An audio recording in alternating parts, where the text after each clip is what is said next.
এত বৃষ্টি হয়েছে, দেখো চারিদিকে জমিগুলো জলে থই থই করছে। আর এইটা ছিল গত পরশুর ভিডিও। গত পরশু আমাদের এখানে ছিল শীতলা পুজো। মাম্মাম যে মন্দিরটায় খেলে সেই মন্দিরটাতেই ছিল শীতলা পুজো। আর রেডি হয়ে আমি আর মাম্মাম চলে এলাম মন্দিরে।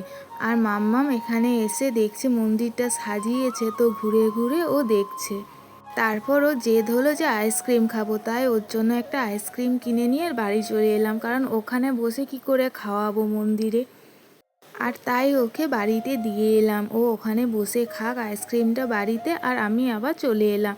আর এখানে পাঁঠা স্নান করানো হয়ে গেছে, পাঁঠাটাকে পুজো করছে। আর যেখানটা বলি হবে ওখানটাও ঠাকুরমশাই পুজো করে নিচ্ছে।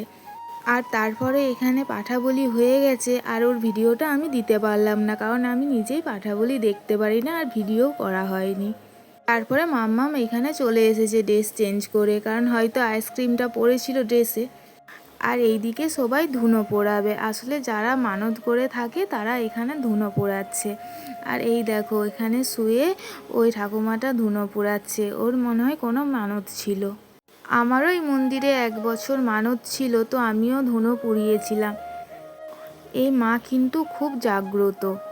আর এইটা ছিল তার পরের দিনে আমরা বেরিয়েছিলাম বাজার করতে, বাজার বলতে মিষ্টি, দই, কোল্ড ড্রিঙ্কস এইসব আনতে। হ্যাঁ, পুজোর পরের দিন আমাদের প্রত্যেকের বাড়িতে কিন্তু একটা স্পেশাল খাওয়া দাওয়ার আয়োজন হয়। চলো ভিডিওটা এই পর্যন্তই, টাটা।